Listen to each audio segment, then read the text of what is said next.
اب تیسری نماز جو ہم پڑھ سکتے ہیں جو نوافل میں ہے جس کی بڑی فضیلت ہے وہ نماز صلاۃ الضحیٰ. اب بہت سے لوگ پریشان ہوں گے اب یہ کون سی نئی نماز صلاۃ الضحیٰ. صلاۃ الضحیٰ ہمارے علاقے میں الگ الگ ناموں سے پہچانی جاتی ہے، جس کو یا تو اشراق کہتے ہیں، یا تو چاشت کہتے ہیں، یا تو اوابین کہتے ہیں. یہ نماز ایک ہی ہے، اس کے نام تین ہیں. نماز کو کہتے ہیں عربی میں صلاۃ الضحیٰ، ظہر نہیں ضحیٰ.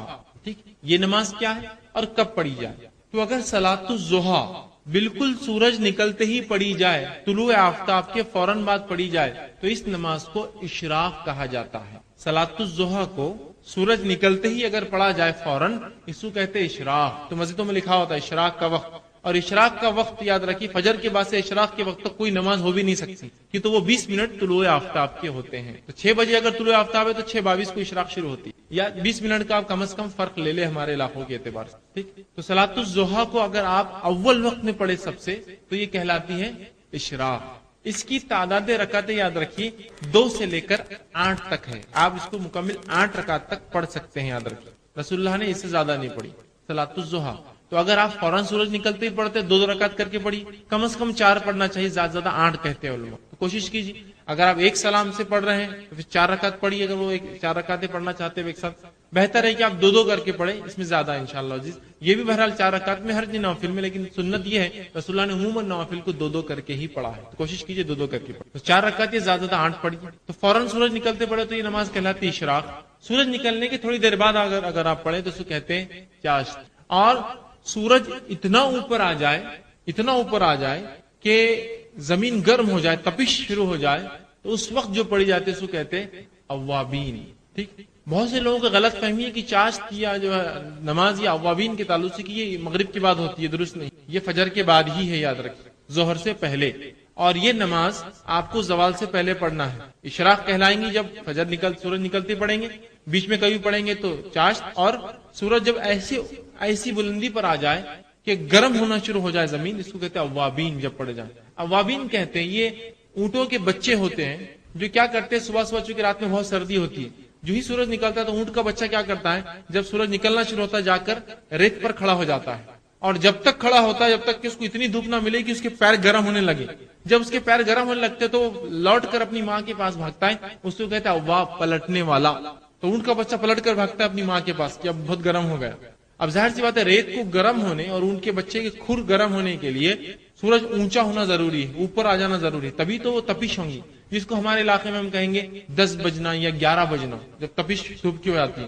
اس کے بعد تو پھر زوال یاد رکھیے 11:30 ہوگا تو پھر تو زوال، پھر ہو گیا ٹائم ختم. تو آپ اس کو فجر کے بعد سے مطلب طلوع آفتاب سے لے کر زوال کے بیچ میں پڑھ سکتے ہیں. اول وقت میں پڑھی جائے تو اشراق، بیچ میں کبھی پڑھی جائے تو چاشت، اور آخر وقت میں 10:30 11 کے وقت تو یہ ہو جائے گا اوابین. اس کی رکعتیں یاد رکھیے 8 ہے زیادہ سے زیادہ. ٹھیک، آپ 4 کر کے 2 بار پڑھیں، یا پھر 2 کر کے آپ جو 4 اور یہ 8 تک آپ زیادہ زیادہ پڑھ سکتے. تو یہ رہا تیسری نفل نماز جس کا ہم اہتمام کر سکتے ہیں. اور تینوں ایک میں آگے بہرحال چاشت، اوابین اور جو ہے اشراق. تو یہ بھائی نے کہا کہ میں نے حدیث میں کہا کہ 4 رکعت اشراق کی اور 4 ظہر سے پہلے کی جو پڑھیں گا وہ جنت میں جائیں گا. تو اشراق کی نماز جو ہے اصل جس کو اشراق، چاشت اور اوابین کہتے ہیں، اس نماز کو عربی زبان میں کہتے ہیں صلاۃ الضحیٰ. ظہر نہیں ہے، ضحیٰ، صلاۃ الضحیٰ. یہ نماز سورج نکلنے کے بعد سے لے کر زوال سے پہلے تک پڑھی جا سکتی ہے. سورج نکلنے کے بعد سے لے کر زوال تک، ظہر کے پہلے تک پڑھی جا سکتی. اس نماز کے نام الگ الگ وقتوں میں پڑھنے سے بدلتے جاتے ہیں. اشراق وہ جو سورج نکلتے ہی پڑھی جائے، چاشت اس کے بعد، اور اوابین ایسے وقت پڑھنا کہ سورج اتنے تیز ہو جائے کہ جس سے اونٹ کے بچے ان کے کھر گرم ہونے سے واپس اپنی ماں کی طرف بھاگے. اواب کہتے پلٹنے والے کو. ٹھیک، تو بہرحال ویسے ہو جائے اس وقت کو پڑھنا. لہٰذا یہ نماز کو 2 کر کے پڑھ سکتے، کم از کم 2 اور زیادہ سے زیادہ 8 رکعت. صلاۃ الضحیٰ کم از کم 2، زیادہ سے زیادہ 8 رکعت. حدیث میں آ رہا ہے کہ 2 نہیں 4 پڑھے. اس کا مطلب یہ کہ 2 پھر 2، زیادہ زیادہ پڑھنا ہے تو اور 2 مطلب 8. لہٰذا جو 4 بھی پڑھے اس کے لیے ہے، جو زائد پڑھنا چاہے تو 8 تک پڑھ سکتا ہے، اور اس کی رکعتیں 2 کر کے ہیں، تو 2 پڑھے پھر 4 پڑھے۔ اگر کوئی صرف 2 پڑھتا ہے تو اشراق تو ہو جائیں گے، لیکن ثواب میں شامل ہونا ہے تو 4 پڑھنا پڑے گا ڈیلی کم از کم۔ 4 سے مور بھی آپ جا سکتے ہیں، اس لیے کہ 8 تک یہ رکعتیں ثابت ہے، تو آپ 2 کر کے اس کو پڑھ سکتے ہیں، تو 4 تو کم از کم پڑھنا ہے۔ اگر وہ حدیث کے تحت جانا ہے، وقت نہیں ہے تو آپ 2 بھی پڑھ سکتے ہیں، اس لیے کہ اس کا ثواب تو ملے گا، لیکن وہ ثواب کے مستحق ہونے کے لیے یہ 4 اور ظہر کی 4 کو لگاتار پڑھتے رہنا۔ شکریہ۔ جس طرح سے پچھلی مرتبہ ہم نے نماز کے تعلق سے کچھ غلط فہمیاں اور اس کے بارے میں سجدہ سہو اور اس کے تمام چیزیں، اس کا طریقہ ہم نے دیکھا تھا، آج انشاءاللہ عزیز پھر ایک نماز سے متعلق ہی جو ہے کڑی رکھنے کی آپ کے سامنے کوشش کروں گا، اور انشاءاللہ عزیز نماز با جماعت، اس کی اہمیت، اس کی فرضیت اور واجبیت، اور اس کو چھوڑنے والوں کا کیا انجام ہوگا، اور کچھ اس کے تعلق سے انشاءاللہ عزیز مسائل رکھنے کی میں جو ہے کوشش کروں گا کہ نماز با جماعت کے لیے جاتے وقت کی کچھ باتیں، جانے کے بعد کی کچھ باتیں، تو یہ تمام باتیں انشاءاللہ مختصر سے اس وقت میں رکھنے کی کوشش کروں گا، تاکہ بہت سی مرتبہ لوگ اس عنوان سے متعلق سوال کرتے ہیں کہ 2 لوگ ہو تو جماعت کیسی ہوں گی، جماعت کے لیے جانے کا کیا معاملہ ہے، گھر میں پڑھ لے تو اس میں کیا مسئلہ ہو جائے گا، کچھ جگہ فجر کی نماز بہت تاخیر سے ہوتی ہے تو کیا ہم اپنے گھر میں جماعت بنا لے تو اس کا کیا مسئلہ ہوگا، اس طرح کی بہت ساری باتیں لوگ کہتے ہیں، اور امت مسلمہ کی اجتماعیت سے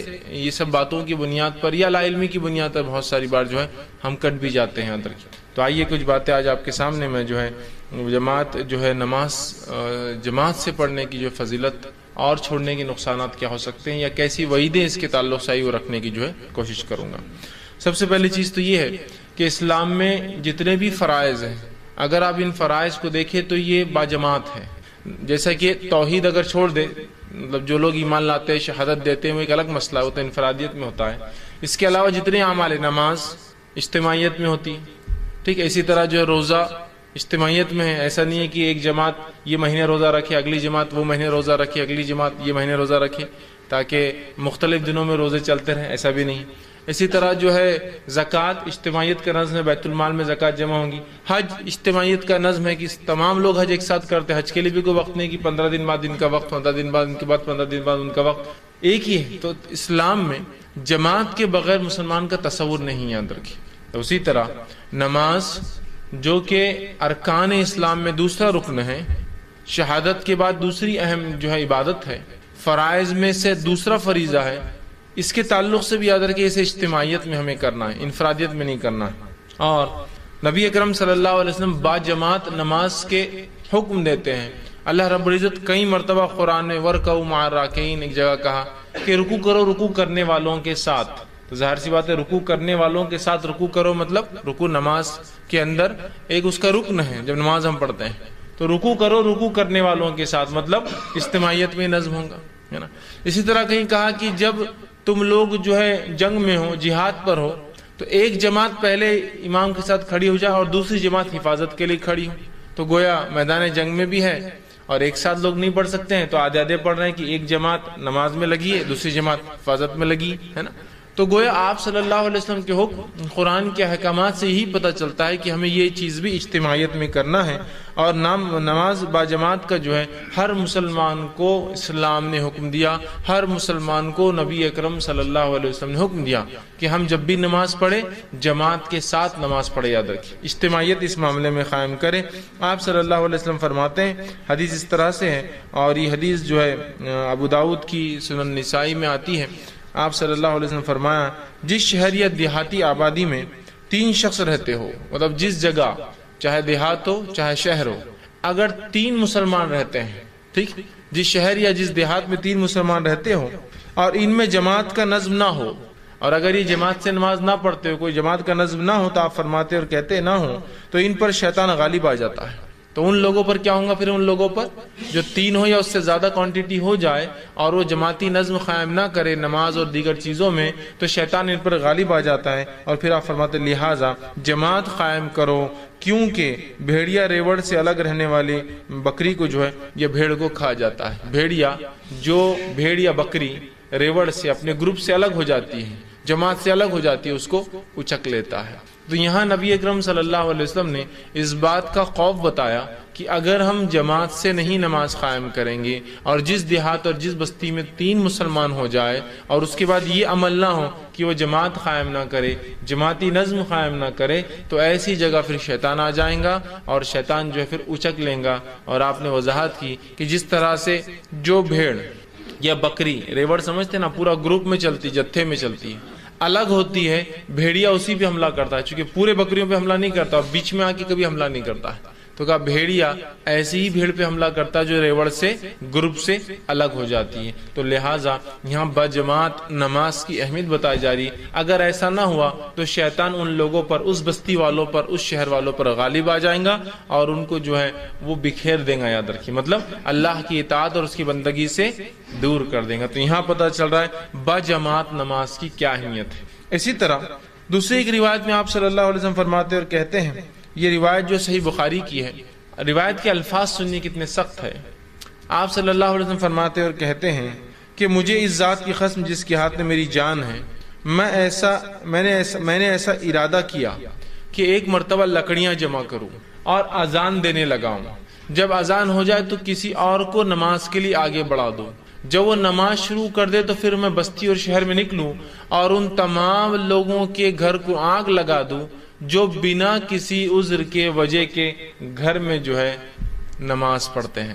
میرا دل چاہا کہ ایک مرتبہ جو ہے میں لکڑیاں جمع کروں اور اذان دینے لگاؤں اور خود نہ نماز پڑھاتے ہوئے کسی اور کو اپنے جگہ مصلی پہ کھڑا کر دوں اور پھر نکلوں اور نکل کے ان لوگوں کے گھر کو آگ لگا دوں جو بنا کسی وجہ کے عذر کے جو ہے وہ نماز با جماعت میں شریک نہیں ہوتے، بس ان کے گھروں کو جلا دوں۔ مسند احمد کی روایت میں اضافی الفاظ ہے، اگر مجھے چھوٹے بچوں کا اور عورتوں کا خوف نہ ہوتا تو میں ان کے گھر جلا دیتا۔ اگر مجھے اس میں عورتیں، چونکہ عورتوں کو بجماعت نماز فرض نہیں ہے، بچوں کے اوپر عبادت فرض نہیں جب تک وہ بالغ نہیں ہوتے، تو اگر مجھے عورتوں اور بچوں کی فکر نہ ہوتی تو میں ان کے گھر جلا دیتا۔ تو کتنی اہمیت بتائی جا رہی بجماعت نماز کی، سمجھ میں آ رہی ہے؟ بجماعت رہنے کی ہر معاملے میں، اور نماز، اور چونکہ نماز ایک ایسا رکن ہے جو ہر روز 5 وقت ہوتا ہے، زکوٰۃ تو سال میں ایک بار ہے، حج زندگی میں ایک بار ہے، لیکن یہ تو روز ہو رہا ہے یہ عمل۔ زکوٰۃ سال میں ایک بار ہے، ٹھیک، روزہ سال میں ایک بار، لیکن یہ روز ہوتا ہے۔ اگر یہاں اجتماعیت ہماری ہوں گی تو بہت سارے اس کے فائدے ہوں گے، اور اس بات کی گواہی آپ بھی دیں گے اور میں بھی دیتا ہوں۔ اجتماعیت کے فائدے تو اپنی جگہ ہے ہی، اجتماعیت میں رہنا، لوگوں کے ساتھ رہنے کے بہت سے بینیفٹس یاد رکھیں، ٹھیک۔ اور یہاں شریعت کا حکم بھی ہے، تو کتنا اہم حکم ہے کہ گھر جلا دینا۔ اسی سے علماء لکھتے ہیں کہ نماز با جماعت یہ واجب اور فرض ہے، یاد رکھیے، با جماعت پڑھنا واجب اور فرض ہے، سوائے شرعی عذر کے، سوائے مجبوریوں کے، سوائے مسجد نہ ہو کسی علاقے میں، مسلمان ہے لیکن مسجد نہیں ہے، سوائے اس کے کہ آپ کی صحت ساتھ نہ دے، حالات ساتھ نہ دے، یہ ایک الگ چیز ہے، یہ عذر ہے، مجبوریاں ہیں، ایکسیپشنل کیسز ہیں، ٹھیک۔ اسی طرح آپ صلی اللہ علیہ وسلم فرماتے اور کہتے ہیں، ایک نابینا صحابی جن کا نام ام مکتوم آتا ہے، صحیح مسلم کی روایت ہے، ام مکتوم، وہ آئے اور کہا اللہ کے رسول صلی اللہ علیہ وسلم، میں ایک نابینا انسان ہوں، یہ نابینا تھے، اندھے تھے، میں ایک نابینا انسان ہوں اور مسجد آنا میرے لیے مشکل ہوتا ہے، اس لیے کہ مجھے ہر بار کوئی لے کر آنے والا نہیں ہوتا ہے۔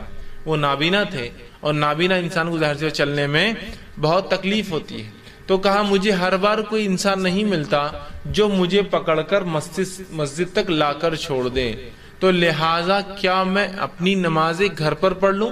تو آپ صلی اللہ علیہ وسلم نے کہا ٹھیک، تو اپنی نمازیں گھر پر پڑھ لے۔ جب وہ جانے لگے تو راوی کہتے اللہ کے رسول صلی اللہ علیہ وسلم پلٹے اور کہا کہ میں مکتوم 1 منٹ رکو، ذرا ٹھہرو۔ وہ ٹھہر گئے، ٹھہرنے کے بعد ان سے کہا کیا تمہیں اذان کی آواز سنائی دیتی ہے؟ تو کہا اللہ کے رسول صلی اللہ علیہ وسلم ہاں مجھے اذان کی آواز سنائی دیتی ہے۔ تو کہا اگر اذان کی آواز سنائی دیتی ہے تو پھر میں تمہیں حکم نہیں دے سکتا ہوں گھر پر نماز پڑھنے کا، تم کو مسجد آنا ہی پڑے گا۔ اگر اذان کی آواز آتی ہے تو میں تمہیں حکم نہیں دے سکتا ہوں گھر میں پڑھنے کا، تمہیں مسجد آنا پڑے گا۔ تو اندازہ لگائیے نماز با جماعت کی کیا اہمیت ہے کہ ایک نابینا بھی اس سے ایکسیپشنل نہیں ہے، جس کو کتنا بڑا عذر ہوتا ہے دکھتا ہی نہیں۔ تو کہ اگر اذان کی آواز آتی ہے تو کسی نہ کسی کے ساتھ تم کو آنا پڑے گا، میں تم کو چھوٹ نہیں دے سکتا ہوں اس کی۔ ایک آدمی کو ایکسپشنلی چھوٹ دیتے آپ سب کے لیے ہو جاتی نا. اذان کی اگر آواز آتی ہے تو اسی سے علماء یہ مسئلہ اخذ کرتے ہیں کہ کہیں مسجد اتنی دور ہو, سواری کا انتظام نہ ہو اور اذان کی آواز بھی نہ آتی ہو تو بہرحال وہ آدمی پھر مجبور ہے. اگر وہ جماعت سے نہ پڑھ سکے تو الگ بات ہے, کیونکہ اذان نہیں آ رہی, مطلب مسجد بہت دور ہے کہ اذان کیا اسے سنائی نہیں دیتی, ورنہ اگر سنائی دیتی تو جانا پڑے گا, نابینا کو بھی جانا پڑے گا. اب آج دیکھیے مسجد ہم سے جو ہے 10 میٹر کی دوری پہ بھی نہیں, 100 قدم کی دوری پر بھی نہیں, لیکن تجارت ہے, کسٹمر بہت آتے تو یہاں جلدی ہو جائیں گے نا. مسجد جانا, سب بندی کرنا, جماعت میں کھڑے ہونا, امام صاحب پھر لمبے لمبے سورے پڑھا دیں گے تو ایک وہ مصیبت نہیں ہو جائیں گی سوار, تو وہ سوروں کو سننا, اس کے بعد آنا تو 15 منٹ تو مار کھا جا رہے اپنے. حالانکہ ہم یہ نہیں سوچ رہے یہ 15 منٹ ہی جمع ہوتے ہیں وہاں آخرت کے اعتبار سے. تو میں کیا کرتا ہوں, ایک مصلی لے لیتا ہوں, نماز تو نہیں چھوڑا الحمدللہ, لیکن مصلی لے لیتا ہوں اور اندر ہی بچھا لیتا ہوں دکان کے اندر, اور وہیں فوراً جو ہے رکعت باندھی اور فر جلدی سے ختم ہوا. نہ جانے کا وقت لگا, نہ آنے کا وقت لگا, نہ امام صاحب کی لمبی لمبی رکعتیں ملی, اور آرام سے جو ہے نماز ہو گئی. اپنا بزنس بھی چالو, ایک بھائی کھڑا ہے, دوسرا نماز پڑھ رہا ہے, پھر دوسرا کھڑا ہوتا پہلا پڑھتا ہے, حالانکہ بازو جماعت ہو رہی ہے. کس قسم کی سستی اور عہدی پن ہے یاد رکھیے, کس قسم کا, آپ اندازہ لگائیے. اور ہر جگہ ہی سستی اور کاہلی نظر آ رہی, چاہے تجارت کو آگے بڑھانے کے لیے, چاہے معاملات میں جو ہے آگے بڑھنے کے لیے, ہے نا. ایک امپورٹنٹ میٹنگ ہے, میں تو یہ ان کی بات کر رہا ہوں جو نماز پڑھتے ہیں لیکن جماعت سے نہیں پڑھتے. ابھی بے نمازی کی بات نہیں ہو رہی, لہٰذا میں بے نمازی کے نقصانات وہ میں کچھ نہیں رکھوں گا آج انشاءاللہ آپ کے سامنے, وہ میرا عنوان نہیں ہے چونکہ, ورنہ پھر اس میں ایک درس چلا جائے گا کہ نماز کی اہمیت اور بے نمازی کے کیا نقصان ہو سکتے ہیں. ہم تو ان کی بات کریں جو نماز پڑھتے ہیں 5 وقت لیکن جماعت سے نہیں پڑھتے, تو ان کے بارے میں کتنی سخت باتیں آ رہی ہیں. جو جماعت سے نہیں پڑھتے ان کی بات ہو رہی ہے, نہیں پڑھنے والوں کا تو الگ ہی معاملہ, جو پڑھ رہے ہیں لیکن الگ پڑھتے ہیں تو ان کے گھر جلانے کی بات ہو رہی ہے. سمجھ رہے آپ بات. تو تجارت یا معاملات کے لیے بھائی میٹنگ ہے, اس میں جلدی سے ختم ہو جائیں گی میٹنگ, ہاں یہ الگ بات ہے. اتنے لوگ جمع ہوں کہ وہاں جماعت قائم ہو سکتی ہے اس میٹنگ کی جگہ پر, اتنے لوگ جمع ہوں بزنس کے لیے کہ وہاں جماعت قائم ہو سکتی ہے, تو الگ بات ہے پھر کہ ٹیمپرری آپ رکے تو جماعت بنا سکتے ہیں, ہمیشہ کے لیے نہیں ہو سکتا ہے. لیکن میں ان کی بات کر رہا ہوں جو پرماننٹلی اپنا جو سلسلہ بنا دیتے ہیں کہ کچھ ہوا کہ بس جماعت کے لیے گھر میں کھڑے ہو گئے, کچھ ہوا کہ بس جماعت کے لیے گھر میں کھڑے ہو گئے, مطلب نماز کے لیے گھر میں کھڑے ہو گئے. انفرادی ہوتا ہے یا کبھی مسجد نہ جانے کو چرانے کے لیے, حالانکہ 10 قدم پہ مسجد ہے, ایک جماعت اپنی بنا لے تاکہ یہ جماعت جلدی ہوں گی نا, اپنے حساب سے ہوں گی کہ وہ دستر پہ کھانا لگ چکا ہے, اب کہاں مسجد جاتے نماز کے لیے, یہیں پڑھ لیں گے.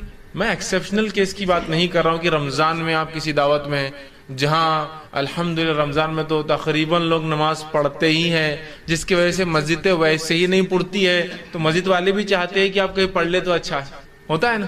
مسجدیں نہیں پڑتی ہے ویسے ہی نہیں پڑھ رہی ہے نمازوں میں, عام نمازوں میں تو کوئی خاص دعوت ہو جائے محلے میں تو مسجد تو پیک ہو جاتی ہے, تو ظاہر سی بات ہے وہاں کو بنا لے, وہ تو ایکسیپشنل کیسز ہوتے ہیں.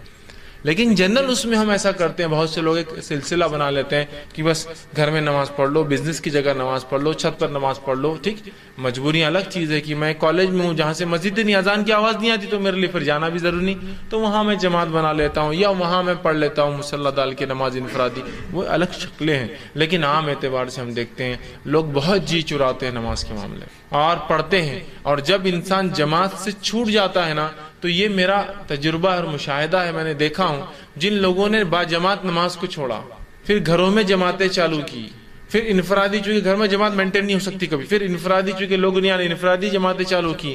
اس کے بعد ایک زمانہ پھر تاخیر سے نماز پڑھنے لگے, حالانکہ نماز چھوڑنے کی وجہ تھی لوگ اول وقت میں نہیں پڑھتے بلکہ میں گھر میں پڑھوں اپنی جماعت میں, پھر تاخیر سے پڑھنے لگے, اور پھر حال یہ ہو گیا کہ نمازوں کو جمع کر کے پڑھنے لگے, اور پھر حال یہ ہو گیا کہ تھوڑے دن بعد بے نمازی بن گئے. تھوڑے دن سے مراد کچھ سالوں اور کچھ وقت میں بے نمازی ہو کہ نماز کی پرواہ نہیں, بیٹھے ہیں تو جو بیٹھے ہیں تو ظہر اور عصر کا وقت بھی ہوگا مغرب تک, چلو میں تو مسافر ہوں, میں تو سفر میں آپ سے ملنے آیا ہوں, میں تو جمع کر رہا ہوں, لیکن جو مقیم ہے وہ بھی میرے ساتھ بیٹھا ہے. اچھا ظہر اور عصر مل سکتی ہے, مغرب اور عشاء مل سکتی ہے نا, لیکن ایک انسان عصر سے میرے ساتھ مغرب بھی بیٹھا ہے, عشاء تک بیٹھا ہے, میں تو اپنی ظہر عصر ملا کر آیا ہوں لیکن پھر بھی وہ بیٹھا ہے, حالانکہ بڑا علامہ بتاتا ہے اپنے آپ کو. لیکن چونکہ پہلے کہا یہ اول وقت میں نہیں پڑھتے, الگ پڑھتا ہوں جماعت سے, پھر جماعت ختم ہوئی, پھر انفرادی, اور نماز ہی پوری مکمل چھوٹ گئی پھر ایسے لوگوں سے.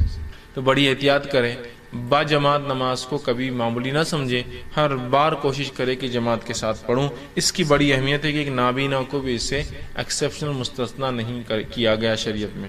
اسی طرح صحیح مسلم کی روایت ہے، عبداللہ بن مسعود رضی اللہ عنہ فرماتے ہیں، بڑی سخت بات وہ کہتے ہیں، کیا فرماتے سنیے، وہ فرماتے ہیں کہ ہم میں سے کوئی بھی، آپ صلی اللہ علیہ وسلم کے زمانے میں ہم میں سے کوئی بھی جماعت سے پیچھے نہیں رہتا تھا۔ ہم نماز نہیں پڑھنے والوں کی بات نہیں کر رہے ہیں، ابھی پھر سوچ غور سے سنیے آپ، جو پڑھتے تھے لیکن جماعت سے نہیں پڑھتے تھے، ان کی بات ہو رہی کتنی سخت۔ ہم میں سے کوئی بھی اللہ کے رسول صلی اللہ علیہ وسلم کے زمانے میں بغیر جماعت کے نماز نہیں پڑھتا تھا، مطلب سب جماعت میں شامل ہوتے تھے سوائے منافق کے، سوائے منافق کے۔ اور اسی سے وہ کہتے تھے جو با جماعت نماز میں شامل نہ ہو وہ کھلا منافق ہے۔ چھپا منافق تو جماعت سے بھی نماز پڑھنے آتا تھا، کچھ کھلے منافق تھے جو جماعت سے نہیں پڑھتے تھے کے زمانے میں بھی، کچھ چھپے تھے، چھوٹے موٹے منافق آ جاتے تھے ڈر کے، لیکن بڑے بڑے منافقین جو تھے وہ نہیں آتے تھے۔ تو کہا سب آتے تھے سوائے منافق کے، اور جو نہیں آتا تھا ہم سمجھ جاتے تھے یہ منافق ہے، پھر کہتے ہیں سوائے منافق کے اور بیمار کے، لیکن بیمار کو بھی ہم میں سے دو لوگ کاندھے پہ ڈال کے لا کے کھڑے کر دیتے تھے۔ منافق تو آتا ہی نہیں تھا سوائے بیمار کے، مطلب بیمار لوگ نہیں آتے تھے، لیکن بیماروں کو بھی دو لوگ مل کر اٹھا کے لاتے تھے، کاندھے پر لا کے کھڑے کر دیتے تھے، سب کے بیماروں کو بھی لا کر کھڑے کر دیا تھا۔ دیکھیے با جماعت نماز نہ پڑھنے کے تعلق سے کیا بتا رہے صحابہ کی، یہ منافقت کی ایک علامت ہے، چونکہ منافق ہی با جماعت نماز میں نہیں آتا ہے۔ دوسرا، بیمار بھی ہوتا تو اٹھا کر لایا جاتا نماز کے لیے۔ آج تو ہماری بیماریوں کا کیا کہنا ہے نا، کیا ہو گیا بھائی آج نماز آپ نے جماعت سے نہیں پڑھی، آج میرے کو 3 چھینکیں آ گئی صبح صبح، اور 3 چھینکیں تو بہت زیادہ ہوگی آپ کے لیے ہے نا، اتنی صحت کہاں دی اللہ نے آپ کو 3 چھینکیں برداشت کر سکے، چوتھی چھینک میں تو ہارٹ اٹیک آ جائے گا آپ کو، ٹھیک ہے اچھا کیا آپ نے آج نماز کو نہیں پڑھی۔ ارے آج آپ با جماعت نماز میں دکھ نہیں رہے 2-4 دن سے، ارے بہت زیادہ بیمار ہونا، کیا بیماری ہے آپ کی؟ وہ ہاتھ میرا روز دکھ رہا۔ اچھا تو آفس بھی نہیں جا رہے؟ نہیں آفس تو جانا پڑتا نا، مجبوری ہے۔ اچھا پھر آپ اسکول کالج میں؟ نہیں وہ اس کے بغیر تھوڑی چلتا۔ اچھا پھر آپ دن بھر گھر میں؟ نہیں صرف نماز کی حد تک نہیں آ رہا ہوں میں، اس لیے کہ وہ پوری تکلیف درد دکھ نماز کے ٹائم ہی ظاہر ہوتا ہے، دینی کوئی کام کے ٹائم ہی ظاہر ہوتا ہے نا۔ ہاتھ دکھنے کیا تعلق جماعت سے؟ ہاتھ تو دکھ ہی رہا ہے نا، ایسے بھی دکھ رہا ہے ویسے بھی دکھ رہا ہے، کچھ نہ کرو بھی تو دکھ رہا ہے، لے کے چلو اس کو ساتھ اپنے، ہو سکتا ہے اللہ کے ذکر میں ہوں گے تو اللہ اس کو شفا دے دیں گے، لیکن وہ نہیں ہوتا ہے۔ اللہ کے رسول صلی اللہ علیہ وسلم کے تعلق سے آتا ہے، آپ کی وفات سے کچھ دن قبل آپ نے چلنا پھرنا بند کر دیا تھا، آپ چل پھر نہیں پا رہے تھے، خود سے اٹھ نہیں پا رہے تھے، بلکہ آپ نے جب نماز کے لیے ارادہ کیا 2 دن پہلے یا 3 دن پہلے، روایتوں مختلف الفاظ ارادہ کیا تو آپ کھڑے ہو کر گر جاتے تھے، مطلب اتنی طاقت نہیں تھی قدموں میں کہ چل سکے، آپ گر جاتے تھے۔ روایت میں کہ آپ اٹھے، وضو کیا، کھڑے ہوئے اور گر گئے، چونکہ پھر بے ہوش ہو گئے، بے ہوشی سے وضو ختم ہو جاتا ہے، اس لیے کہ پتہ نہیں انسان نے کیا کیا، پھر آپ اٹھے، پھر وضو کیا، پھر گر گئے، پھر آپ اٹھے، پھر وضو کیا اور پھر گر گئے۔ یہ کیفیت تھی آپ کی، اتنی کمزوری تھی۔ اس میں آتا ہے کہ اللہ کے رسول اتنی کمزوری میں بھی ہم 2 صحابہ کو بلاتے اور دونوں کے کاندھوں پر ہاتھ رکھتے، آپ کے پیر ڈالنے کی طاقت نہ تھی تو آپ صلی اللہ علیہ وسلم پیر رگڑتے جاتے مٹی کے اندر، مطلب آپ چل نہیں سکتے، تو اب ظاہر سے ایک آدمی کاندھوں پہ 2 لوگوں نے ڈال لیا اور کھینچ کے لے جا رہے، ویسے آتے تھے۔ اور آپ نے ہمیں کچھ دن بیٹھ کر نماز پڑھائی، پھر لیٹ کر نماز پڑھائی، اور پھر ابوبکر صدیق نماز پڑھاتے تھے اور آپ سے پیچھے لیٹتے تھے، چھوڑی نہیں لیکن لیٹ کر پڑھی۔ اسے پتا چلا مسجدوں میں ایسا نظم ہونا چاہیے کہ جہاں مصلی بیمار بھی آئے تو لیٹنے کا پروویژن بھی ہو کہ وہ نماز پڑھ سکے، بیٹھنے کا بھی ہو کہ وہ پڑھ سکے، یاد رکھیے ٹھیک۔ تو اس بات کو سمجھنا ہے ہمیں، یاد رکھیں کتنی اہم بات ہے کہ بیمار ہے، نبی ہے، چاہتے تو شرعی عذر بتا سکتے تھے، چاہتے تو اللہ چھوٹ دے دیتا، چاہتا تو اللہ معاف کر دیتا، پھر بھی آ رہے امت کو سکھانے کے لیے کہ نماز با جماعت کی بڑی اہمیت۔ لیکن ہماری بیماریوں کو میں نے کہا نا کیا کہنا، بہت بڑی بڑی بیماریاں ہو جاتی ہیں، ہم کو چھینک آنا بہت بڑی بیماری ہے، تھوڑی کھانسیوں کی بیماری ہے، تھوڑا سا آنکھ گرم ہو گیا، تھوڑا سا آنکھ گرم ہو گیا تو فوراً گھر والوں نے بولا نماز کو مت جاؤ، ٹھیک ہے امی نماز کو نہیں جاتے، ٹھیک ہے ابا نماز کو نہیں جاتے۔ باقی اگر امی ابا بولے بیٹے تھیٹر مت جاؤ تو نہیں، تھیٹر جاؤں گا تو میں ساتھ رہوں گا اچھے سے، نہیں تو بہت تنگ کروں گا تم کو، وہاں اپنی منوائی جا رہی بات، یہ ہونا تو فلاں ہوں گا، نماز کے لیے نہیں، آپ نے بول دیا اب میں نہیں جاؤں گا، نہیں امی بھی نہیں بول رہے، ابا بھی نہیں بول رہے، بہت زیادہ مجھے بخار دکھ رہا، یہ دکھ رہا، یہ تمام چیزیں وجوہات نہیں ہے نماز کو چھوڑنے کی، نہیں ہے نماز کو چھوڑنے کی۔ بہرحال اسی طرح نماز با جماعت کی اہمیت اس سے ہی پتہ چلتی ہے. سورہ نساء سورہ نمبر 4 آیت نمبر 102 میں اللہ نے فرمایا کہ جب تم جنگ میں ہو اور جنگ کی حالت میں ہو اور خوف کا معاملہ ہو، جنگ ہو یا خوف ہو مطلب دشمن کے حملے کا ڈر ہو، تو تب امام کے پیچھے کچھ لوگ کھڑے ہو اور کچھ لوگ حفاظت کرے، پھر کچھ لوگ کھڑے ہو کچھ لوگ حفاظت کرے. اسے کہتے ہیں صلاۃ الخوف. خوف دشمن کے حملے کا ڈر یا جنگ کے میدان میں نماز پڑھنا جب دشمن حملہ کر سکتا ہے. تو تب نماز کا طریقہ یہ کہ ہاف جماعت لڑیں گی جو مسلمانوں کی ہے، آدھی امام کے پیچھے آئیں گی یا جو بھی امام طے کرتا ہے جو بیسٹ پاسبل اسٹریٹجی ہو سکتی ہے پیچھے آئیں گی. ایک شخص نماز بانے اور آپ صلی اللہ علیہ وسلم صلاۃ الخوف پڑھی، آپ نے پڑھ کر بتایا صلاۃ الخوف کیا ہوتی ہے اور کیسے ہوتی ہے.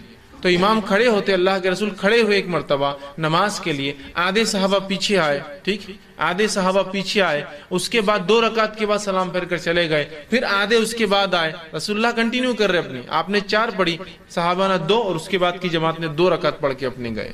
سمجھ رہے بات؟ تو خوف کا ماحول ہے، دشمن کے حملے کا ڈر ہے.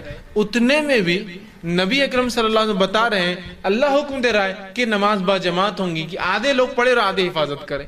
تو گویا حملے کے اس میں بھی، خوف کے ماحول میں بھی، وہاں بھی نماز با جماعت پڑھنا ہے. تو اس کی فرضیت سمجھ میں آ رہی ہے نا؟ نماز با جماعت کتنی اہم چیز ہے کہ خوف کے ماحول میں بھی جماعت بنانا ہے. دشمن کا ڈر، اور یہ کوئی دشمن کے ڈر کی بات کر رہا ہوں، چوہے بلی کتا آ جانے کا ڈر نہیں ہے کہ آ جائیں گا بکری آ کے یہ کھا لیں گی. دشمن جہاں جان کا ڈر ہے، دشمن آئیں گا اچانک تو کیا آ کے بولیں گا نماز توڑ دو، میں لڑنے آیا تم سے چلاؤ لڑنے، وہ تو نماز میں آپ کو ماریں گا. سمجھ؟ تو وہاں بھی کہا کہ آدھے لوگ حفاظت کے لیے کھڑے ہوں گے، آدھے لوگ نماز پڑھ، ہے نا، صلاۃ الخوف. تو اس کا طریقہ پورا قرآن نے بتایا. سورہ نساء آیت نمبر 102 اور اس کے آگے اٹھائیے، پورا طریقہ آپ کو مل جائے گا. معاف کرنا، ہاں 102 آگے پورا طریقہ آپ کو نماز کو مل جائے گا صلاۃ الخوف. اور رسول اکرم صلی اللہ علیہ وسلم پڑھائی، صحابہ بیان کرتے کہ ایسے ایسے مختلف ادوار میں ایسا ایسا ایسا ایسا آپ نے اس نماز کو پڑھایا، لیکن وہ بھی با جماعت. تو آپ دیکھ رہے ہیں جماعت کی کتنی اہمیت. لیکن ایک وضاحت یہاں ضروری ہے، جماعت کی اہمیت یاد رکھیے بہت ہے، لیکن آپ کو حالات اور ماحول دیکھنا بھی ضروری ہے. ورنہ بہت سے لوگوں کو میں نے دیکھا ہے کہ اپنی با جماعت نماز کو انسانوں کی تکلیف کی وجہ بنا دیتے ہیں. آپ ٹرین میں جا رہے ہیں، ٹرین میں با جماعت نماز نہیں ہو سکتی میرے بھائی. گورنمنٹ نے آپ کے لیے کوئی پروویژن نہیں کر رکھا ہے کہ مسلمان نماز پڑھیں گے تو ٹرین میں جگہ بنائی جائے. اب آپ پورے انسانوں کو بولیں گے رک جاؤ، مسلمان آ گئے، اب نماز پڑھنا رہتی ہے ہم کو، اور جماعت سے پڑھیں گے اور کھڑے ہو کے پڑھیں گے ٹرین میں، اور مصلی بچھا دیا جاتا ہے. ایک آدمی وہ جو جگہ ہوتی ہے جہاں سے لوگ جا رہے ہیں پیشاب کے لیے، پیخانے کے لیے، مطلب ٹوائلٹ یوز کرنے کے لیے، پانی لینے کے لیے، ہاکرس جو لوگ بیچنے والے ہیں کچھ کھانے پینے، وہ گھوم رہے ہیں، وہاں وہ جا کر امام کھڑا ہو جاتا ہے اور 2 آ کے مستعد کھڑے ہو جاتے ہیں، جیسا صلاۃ الخوف، مطلب دشمن سے جنگ چل رہی ہے اور پیچھے نماز ہو رہی ہے، اور جماعت باندھی جاتی ہے. پھر جو لوگ بیٹھے مسلموں کا چلو ہٹو اٹھو، چلو چلو عورت تم چلو، عورت کو ہٹا ایسے اوپر بھیجو، یہ کرو. پوری ٹرین مطلب ایسا ہوتا ہے کہ آپ کے لیے مخصوص کر دی جاتی ہے، پوری ٹرین اتھل پتھل چالو، اور بیچارے لوگ ڈر کے بعد داڑھی والے لوگ ہیں، اور پہلے ایسا امیج میڈیا نے کریٹ کر دیا، پتا نہیں کچھ زیادہ ہو تو نکالے اور چلو اس کو اڑا دو، اس کو اڑا دو، اس کو اڑا دو. وہ بیچارے ڈر کے فوراً عورتیں اوپر بیٹھ جا رہی ہے، بچے یہ ہو جا رہے ہیں، یہ ہو جا رہے ہیں، اور آپ جماعت سے نماز پڑھ رہے ہیں. نہیں، سواری پہ رسول اکرم صلی اللہ علیہ وسلم جماعت سے نماز ثابت نہیں. ہاں سواری میں سہولت ہو، جیسے کہ اگر آپ سعودی عرب جائیے گلف کنٹریز میں، تو وہاں ٹرین میں جیسے ہمارے پاس پینٹری کار ہوتا ہے نا، وہاں ٹرین میں ایک مسجد کا ڈبہ ہوتا ہے پورا، کھانے پینے کا ایک ہوتا ہے، آپ دیکھیں کینٹین. تو ویسے مسلم کنٹریز میں ٹرین کے اندر ایک ڈبہ ہوتا ہے، مسجد رہتی ہے، وہاں جا کیا پڑھیے کتنا بھی، چونکہ وہ مسجد ہے خاص، اسی کے لیے رکھا گیا ڈبہ. یہاں نہیں ہوگا. لیکن یا بس ہے اور بس کو آپ بول دیں کہ بس روک دو، بس ہم سامان ہے، ہم کو جماعت سے نماز پڑھنا ہی پڑتی، اور بیچارے بس کے 40 مسافر جو ہے انگلیاں توڑ توڑ کے بددعائیں دے رہے ہیں آپ کو کہ ہم کو جلدی جانا ہے، فلاں مسئلہ ہے. آپ بولیں نہیں، 5 ٹائم بس رکیں گی پوری سفر کے اندر، اور جھگڑا چالو نہیں. سفر میں تو آپ اترے، وضو کیا، بس میں بیٹھے، جہاں بیٹھے وہاں رکعت باندھ لی، ہو گیا. سہولت ہے تو ایک آدمی رکعت باندھے، پیچھے اس کے سیٹ والے بیٹھے، آواز آ رہی تو ٹھیک، نہیں پڑھ سکتے کوئی مسئلہ نہیں، اپنی پڑھے. اس لیے کہ نبی اکرم صلی اللہ علیہ وسلم کو دیکھا گیا آپ سواری پر تھے اور اکیلے نماز پڑھ رہے تھے، اور آپ قبلے کا بھی وہ نہیں کرتے، قبلہ دوسری جانب ہوتا، آپ دوسری طرف نماز پڑھتے، مطلب سواری پر قبلہ بھی کوئی شرط نہیں ہے. تو یہ وضاحت. ورنہ جماعت کی وہ ہو گئی اور آپ چلتے پلینے بولیں گے اب ہم سب جماعت سے نماز پڑھیں گے، کرو پورا پریشانی کیا کر رہے ہیں، نیا مسئلہ یہ. حالانکہ سعودی ایئر لائنس میں پروویژن ہوتا ہے جہاں نماز کا، اتنی جگہ وہ خاص رکھتے ہیں جہاں وہ بھی ان کے کرو کے لوگ بھی پڑھتے ہیں، کیپٹن بھی آتا ہے پڑھتا ہے اور دوسرے لوگ بھی پڑھتے ہیں, ڈائریکشن بھی کنٹینیو قبلے کا دیتے رہتے کہاں ہے, وہ ایک الگ شکل ہے. لیکن آپ کوئی بھی فلائٹ میں یہاں بیٹھ کر پڑھیے, سہولت نہیں ہے نا, اور کھڑنا رسک بھی ہوتا ہے. نہیں اب با جماعت نماز تو پلین میں بھی ہوں گی, اور تاکہ اللہ کے پاس گواہی رکھ ہوا میں بھی ہم جو ہے جماعت سے پڑھ رہے تھے نماز, اور لوگ ضد کرتے ہیں, لوگ پریشان ہو جاتے ہیں, سب کو تکلیف ہوتی ہے, اور ایک عجیب منظر کھنچ جاتا ہے کہ کیسا عجیب سخت قسم کا دین ہے جو ان کو سہولت نہیں دیتا ہے. عام حالت میں سہولتوں میں باجماعت نماز فرض ہے. مجبوریاں ہیں, مشکلیں ہیں, حالات ہے, ٹھیک ہے, سفر ہے, سواری ہے, یہ سمجھنے کی ضرورت ہے. کیونکہ ایک واقعہ سے پہلے میں نے سنایا تھا, آپ لوگوں نے سنا ہوگا, ایک میں نے دیکھا تھا کہ کچھ لوگوں نے جماعت سے نماز کھڑی کر دی ٹرین کے اندر. حالت یہ ہوئی کہ ایک عورت جو سفر میں تھی, اس کے پاس اتنی سہولت نہ تھی کہ اپنے بچے کو ڈائپر پہنا سکے, اس کے بچے نے پیخانہ کر دیا, اور ہماری نماز تو ختم ہو رہی نہیں. باجماعت پڑھے نا, پوری ٹرین بلاک, وہ بیچاری بیٹھی, کیا تصور اس نے اسلام کا لیا ہوگا. یہ کیسے لوگ ہیں کہ مجھے بنیادی سہولتیں استعمال کرنے سے بھی ان کی جماعت نے, ان کی عبادت نے روک دیا.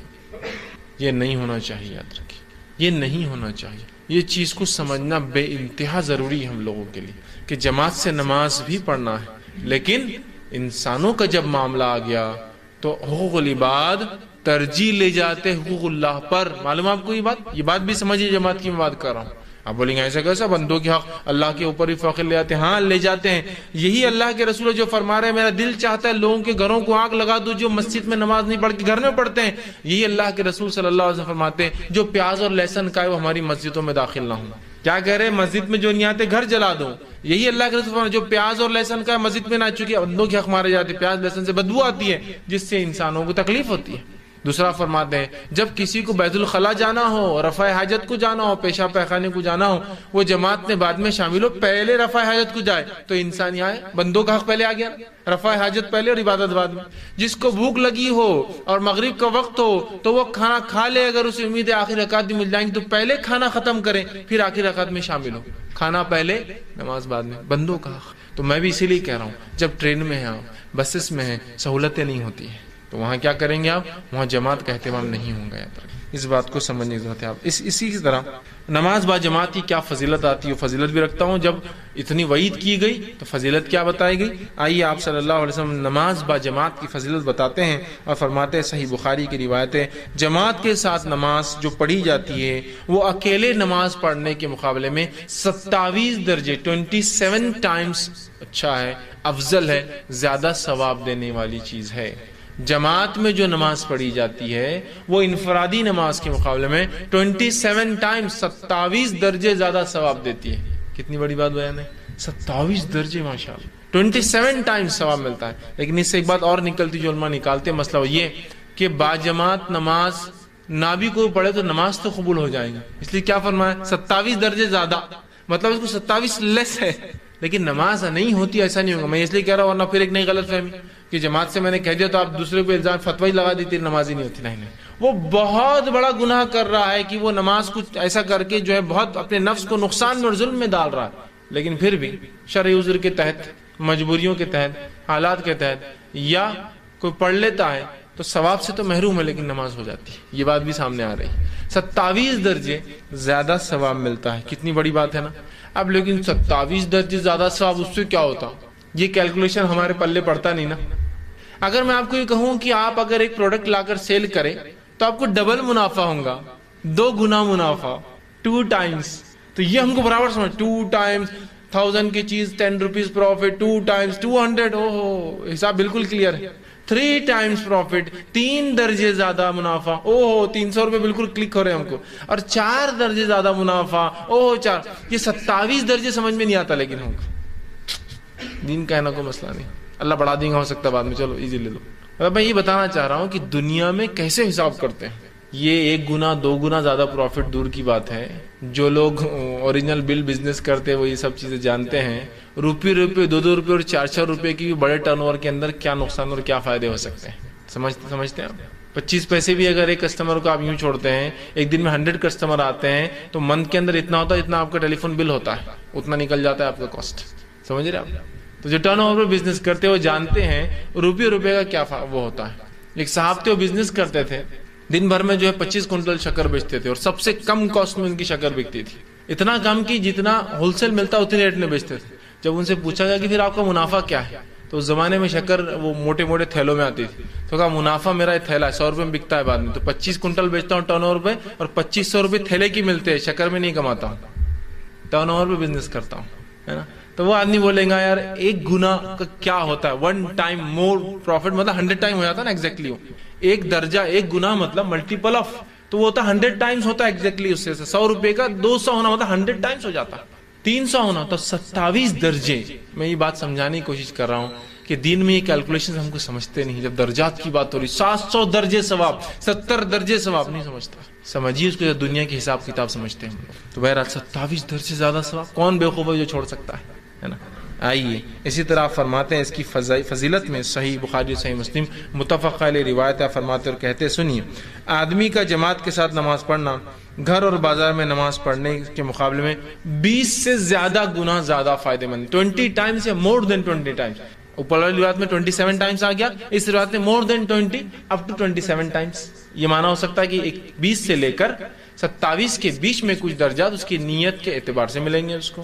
تو کہا زیادہ درجے کی فضیلت رکھتا ہے اس لیے کہ ایک انسان جب اچھے سے وضو کرتا ہے اور صرف اللہ کے لیے, تو آپ صلی اللہ علیہ وسلم فرماتے تھے کہ حدیث کے الفاظ اس طرح سے کہ آدمی کا جماعت کے ساتھ نماز پڑھنا یہ جو ہے گھر میں نماز پڑھنے کے مقابلے میں 20 سے زیادہ درجے جو ہے فضیلت رکھتا ہے, اس لیے کہ ایک انسان جب اچھے سے وضو کرتا ہے اور صرف اللہ کے لیے نماز کے لیے مسجد کا رخ کرتا ہے, صرف اللہ کے لیے صرف نماز کے لیے مسجد کا رخ کرتا ہے, تو ہر قدم کی عوض اللہ سبحانہ تعالیٰ اس کے درجات کو بلند کرتا ہے. جماعت میں جانے کا ثواب دیکھیے 20 سے زیادہ گنا ثواب کے علاوہ جب چلتا ہے تو ہر قدم پر اس کے درجات بلند ہوتے ہیں, مطلب گناہ معاف ہوتے ہیں, اس کے درجات بلند ہوتے ہیں, درجات بلند کرتا ہے اور گناہ مٹا دیتا ہے. اور مسجد میں داخل ہونے کے بعد وہ جو ہے جتنی دیر نماز کا انتظار کرتا ہے وہ نماز کی حالت میں ہوتا ہے اور نماز کے ثواب میں ہوتا ہے. مطلب ایک انسان مسجد جا کے جتنی دیر انتظار کرتا ہے نماز کے لیے اتنی دیر ثواب ملتا ہے نماز میں شامل ہونے کا, نماز میں شمار ہوتا ہے. اور فرشتے اس کے لیے رحمت کی دعائیں کرتے ہیں جب تک کہ وہ نماز کی جگہ بیٹھا رہے. مطلب نماز پڑھ بھی لیا اور اگر نماز کی جگہ ہی بیٹھا ہے تو فرشتے اس کے لیے رحمت کی دعائیں کرتے ہیں جب تک کہ وہ بیٹھا رہتا ہے, اور اللہ سے درخواست کرتے ہیں, فرشتے گزارش کرتے ہیں کہ اے اللہ اس کی مغفرت فرما دے, اس پر رحم کر, جب تک کہ وہ وضو سے ہوتا ہے تب تک. ایک نماز کو ہم نکلے 20 مرتبہ 20 گناہ یا اس سے لے کر 27 مرتبہ تک ثواب بڑھ گیا, فضیلت. ہر قدم پر گناہ معاف ہو رہے ہیں, ہر قدم پر نیکیاں لکھی جائے, درجات بلند ہو رہے ہیں. اور اس کے بعد مسجد میں جب تک بیٹھا ہے نماز کے انتظار میں 5-10 منٹ پہلے پہنچ گیا انتظار میں, تب تک اس کو نماز میں رہنے کا ثواب مل رہا ہے. دوسرا سجدہ تلاوت, یہ بھی قسم کا سجدہ ہی ہے, سجدہ تلاوت. اب سجدہ تلاوت کیا ہے؟ سجدہ تلاوت سنت ہے, اس پر صحابہ کا اجماع ہے.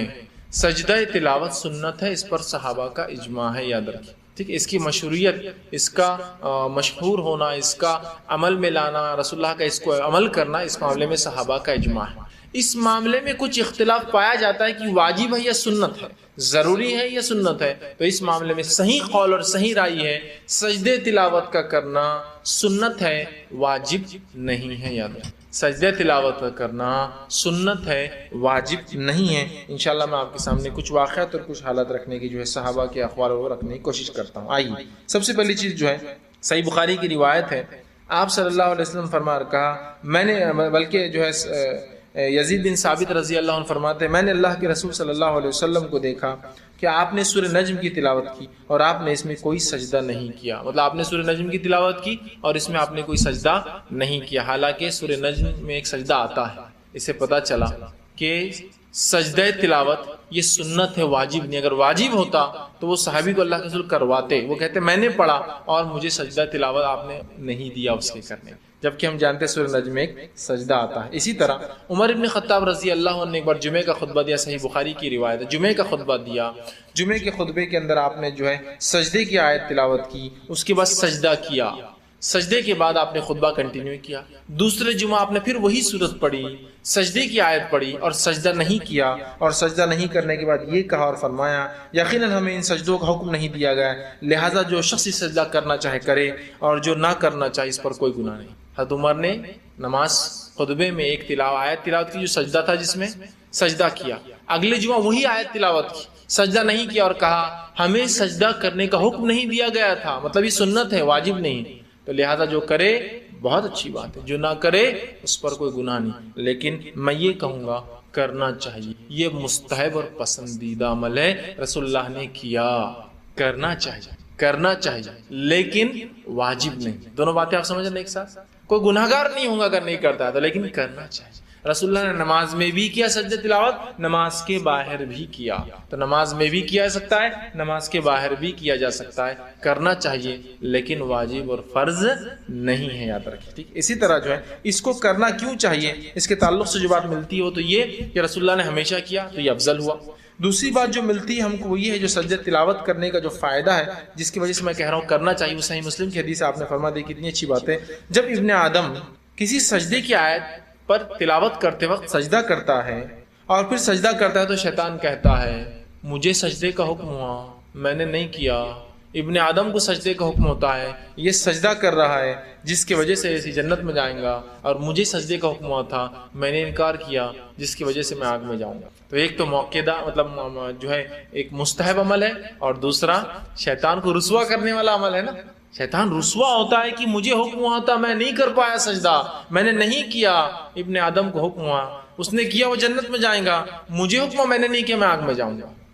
تو اس وجہ سے کرنا چاہیے، لیکن پھر بھی واجب نہیں ہے، ورنہ بہت سے لوگ سجدہ تلاوت کا کفارہ پوچھنے آتے ہیں، نہیں کیے تو کیا ہے، واجب نہیں ہے، ٹھیک ہے، یہ لیکن مستحب ہے، بہت اچھا عمل۔ اسی طرح جو ہے سجدہ تلاوت جو ہے ان کی جو ہے تعداد کے تعلق سے یاد رکھیے، سجدہ تلاوت ایک ہی ہوتا ہے، ایک ہی ہوتا ہے سجدہ تلاوت، ایک سجدہ ہوتا ہے، تعداد جیسا دو نہیں، جیسا ہم لوگ نماز میں کرتے دو ہوتے ہیں، سجدہ تلاوت ایک ہی ہوتا ہے، آپ ایک ہی بار کریں گے۔ جیسا آپ نماز میں ماشاءاللہ ہم تراویح پڑھتے تو اس میں ہوتا نہیں، امام صاحب ایک ہی بار کراتے ہیں، وہ ایک ہوں گا، یاد رکھیں، ٹھیک۔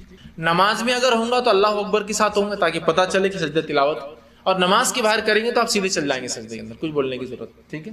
تو اس سے تلاوت کی تعداد جو ہے سجدے کی جو ہے وہ ایک ہوں گا، ٹھیک۔ اور یہ سجدے ایک ہوں گا، اور یہ سجدے کتنے ہیں قرآن کے اندر، تو اس معاملے میں کوئی ایسی کوئی حدیث نہیں ملتی کہ رسول اللہ نے فرمایا اتنے ہیں، لیکن جو باتیں پتہ چلتی ہوئی ہے کہ سجدہ تلاوت جس پر علماء کا اور ائمہ کا اتفاق ہے وہ ہے 15 سجدہ تلاوت ہے۔ کسی نے کہا 14 ہے اور کسی نے کہا 11 ہے، لیکن صحیح بات یہ ہے کہ 15 سجدہ تلاوت ہے۔ کتنے ہیں؟ 15 جگہوں پر 15 ایسے مقامات ہیں جہاں سجدہ تلاوت ہے۔ حالانکہ حدیث کے اندر 2-3 بات آتی ہے، جیسا کہ دیکھیے کسی حدیث میں آتا ہے کہ آپ نے 15 کیے، 14 کیے، 11 کیے لگاتا ہے، لیکن جو صحیح بات ہے وہ یہ ہے کہ ثابت کوئی روایت نہیں ہے، 15 ہیں۔ کون کون سے؟ مختصر انداز میں آپ کے سامنے رکھ دیتا ہوں۔ پہلا جو ہے میں ترتیب میں رکھ رہا ہوں قرآن کے آرڈر کے اعتبار سے، سورہ اعراف کی آخری آیت 206 نمبر، سورہ اعراف سورہ نمبر 7 آیت نمبر 206، پہلا سجدہ جو قرآن میں آتا ہے۔ دوسرا سجدہ جو قرآن میں آتا ہے وہ ہے سورہ رعد سورہ نمبر 15، معاف کرنا سورہ نمبر 13 آیت نمبر 15، سورہ رعد سورہ نمبر 13 آیت نمبر 15 کا دوسرا سجدہ ہے۔ تیسرا سجدہ جو قرآن میں آتا ہے وہ سورہ نحل سورہ نمبر 16 آیت نمبر 50، سورہ نحل سورہ نمبر 16 آیت نمبر 50۔ چوتھا سجدہ جو قرآن کا آتا ہے وہ ہے سورہ الاسراء یا سورہ بنی اسرائیل سورہ نمبر 17 آیت نمبر 109، سورہ نمبر 17 سورہ بنی اسرائیل یا سورہ اسراء، اسے دو نام سوروں کے آیت سورہ کے آیت نمبر 109۔ پانچواں سجدہ تلاوت ہے سورہ مریم سورہ نمبر 19 آیت نمبر 57، سورہ مریم سورہ نمبر 19 آیت نمبر 57۔ اسی طرح جو چھٹا تلاوت کا سجدہ ہے وہ سورہ حج سورہ نمبر 22 آیت نمبر 18، سورہ حج سورہ نمبر 22 آیت نمبر 18 یاد رکھیں۔ اسی طرح جو ہے ساتواں جو آتا ہے سورہ الفرقان سورہ نمبر 25 آیت نمبر 60، سورہ الفرقان سورہ نمبر 25 آیت نمبر 60 میں آتا ہے۔ آٹھواں سجدہ آتا ہے سورہ نمل سورہ نمبر 27 آیت نمبر 26، سورہ نمل سورہ نمبر 27 آیت نمبر 26۔ اسی طرح نواں سجدہ جو ہے تلاوت آتا ہے وہ ہے سورہ نمبر 32 سورہ سجدہ آیت نمبر 15، سورہ 32 سورہ سجدہ آیت نمبر 15۔ اسی طرح 10واں جو آتا ہے وہ یہ ہے، اس کے اندر جو بہرحال ملتا ہے وہ یہ ہے 10واں نمبر جو ہے سورہ سعد جو ہے اس کے آیت نمبر جو ہے 24 جو ہے سورہ سعد اس کی آیت نمبر 24 کے اندر ملتا ہے۔ 11واں جو ہمیں ملتا ہے وہ یہ ہے کہ سورہ حامیم سجدہ یا سورہ فصیلت سورہ نمبر 41 اس کی آیت نمبر جو 38 یاد رکھیے۔ اور اسی طرح جو ہے 12واں جو ملتا ہے وہ ہے سورہ نجم سورہ نمبر 53 آیت نمبر 19 کے اندر ملتا ہے۔ اور اس کے بعد جو ہے دو سجدے جو ملتے ہیں وہ ایک ہی صورت کے اندر، سورہ حج سورہ حج کے اندر 2 سجدے آتے ہیں سورہ حج، اس کے اندر علماء مختلف ہے رائے کے اندر کہ یہ مانا جائیں گا یا یہ نہیں مانا جائیں گا، ٹھیک ہے، اس معاملے میں اختلاف ہے، جس کی وجہ سے تعداد 13 ہو جاتی ہے، 14 ہوتی ہے، کسی کے نزدیک 15 ہوتی ہے۔ تو سورہ حج کے اندر جو ہے 2 بار جو آئیں گے، جیسے سورہ حج کا ایک بار میں نے آپ کو اس سے پہلے لی، سورہ نمبر 22 آیت نمبر 18، اور دوسرا جو ہے مختلف رائے جو علماء کی وہ یہ ہے کہ سورہ حج سورہ نمبر 22 آیت نمبر جو ہے 77، اس کے اندر بھی جو ہے ایک سجدہ جو ہے تلاوت کا جو ہے بہرحال جو ہے آتا ہے۔ تو اس طرح سے جو ہے یہ سجدوں کی آیتیں اور یہ نمبر تھے جو میں نے آپ کے سامنے بہرحال رکھنے کی جو کوشش کی، تو اس طرح سے ایسے 15 مقامات پر یہ سجدے بہرحال آتے ہیں۔ اسی طرح نماز میں سجدے تلاوت کرنا بھی ہے اور نماز کے باہر بھی کوئی کر سکتا ہے، ٹھیک ہے۔ نماز میں اگر امام کرے تو طریقہ میں نے بتایا اللہ اکبر کہہ کے جائیں گا تاکہ مقتدی کو پتہ چلے سجدہ کر رہا ہے، اور جب اٹھیں گا تو پھر اللہ اکبر کہہ کر اٹھیں گا، عام اعتبار سے سیدھا وہ نماز کے اندر چلا جائیں گا، اس لیے کہ آپ صلی اللہ علیہ وسلم کے تعلق سے آتا ہے، یہ روایت میں الفاظ یوں ہے کہ آپ صلی اللہ علیہ وسلم نے سورہ پڑھا جس کے اندر سجدہ تھا، اور اس کے اندر جو ہے سجدہ جو ہے آپ نے کیا، اس کی تلاوت فرمائی، ٹھیک ہے۔ اسی طرح جو ہے نماز کے علاوہ بھی سجدے تلاوت جو ہے کیا جا سکتا ہے، اس کے تعلق سے جو روایت آتی ہے اس کے الفاظ دیکھیے اس طرح سے، یہ مسند احمد کی روایت ہے، آپ نے فرمایا کہا کہ رسول اللہ صلی اللہ ہمارے پاس سورت تلاوت کیا کرتے تھے، آپ صلی اللہ علیہ وسلم جو ہے سورت تلاوت کر کے سجدے کی آیت تلاوت فرماتے اور سجدہ کرتے، مطلب رسول اللہ صلی اللہ علیہ وسلم سجدہ کرتے، پھر وہ صحابہ کہتے کہ آپ صلی اللہ علیہ وسلم کے ساتھ ہم سب بھی جو ہے سجدہ کرتے، حتیٰ کہ وہاں جگہ نہیں بچتی، مطلب سب سجدے میں گر جاتے، جس کی وجہ سے جگہ نہیں بچتی، جس سے پتہ چلا آپ نماز میں بھی کر سکتے، نماز کے بعد بھی سجدے تلاوت میں جو پڑھے وہ بھی کرے، جو سنے وہ بھی کرے، چونکہ رسول اللہ صلی اللہ علیہ وسلم پڑھتے، صحابہ سنتے اور سب سجدہ کرتے ہیں نا، تو جو سنے وہ بھی کرے، جو پڑھے وہ بھی کریں گے۔ اسی طرح سجدے تلاوت چونکہ نماز کا حصہ نہیں ہے تو اس کے لیے وضو بھی شرط نہیں ہے اور قبلہ بھی شرط نہیں ہے، دونوں چیزیں شرط ہیں۔ تو اسی طرح تلاوت کا سجدہ ہی اس میں بھی فرض نہیں ہے اور اس کے لیے قبلہ رخ ہونا بھی شرط نہیں ہے، چونکہ حدیث کے الفاظ جو اس سے پہلے میں نے آپ کے سامنے رکھا تھا، جو مسند احمد کی روایت تھی، آپ صلی اللہ علیہ وسلم سجدے کی آیت تلاوت کرتے، آپ سجدہ کرتے اور ہم بھی سجدہ کرتے، اور اتنے ایسا سجدہ کرتے کسی کو جگہ نہیں ملتی، ظاہر سی بات اس کا مطلب یہ ان آرگنائز ہوتا، پڑھ لی اور سب کہیں بھی جہاں جگہ ملی وہاں سجدہ کر لیا۔ اسی طرح کی روایت آتی ہیں، اس کے الفاظ دیکھیے اس طرح سے، یہ روایت صحیح بخاری کی آپ نے فرمایا، حضرت ابن عباس رضی اللہ عنہ فرماتے ہیں، عبداللہ ابن عباس، کہ آپ نے فرمایا نبی اکرم صلی اللہ علیہ وسلم نجم کی جو ہے تلاوت کی اور سجدہ کیا، آپ صلی اللہ علیہ وسلم کے ساتھ مسلمانوں نے، مشرکیوں نے، جنوں نے اور انسانوں نے سبھی نے سجدہ کیا۔ اب ظاہر سی بات ہے آپ کے ساتھ انسانوں نے، مشرکوں نے، جنوں نے اور سبھی نے سجدہ کیا، تو مشرک تو نجس ہے، مشرک تو گندگی ہے نا، تو کہاں وضو کریں گا وہ، اور مشرک کو قبلے کی طرف دیکھ کر کریں، ظاہر سی بات سب نے کیا انسانوں نے، ٹھیک ہے۔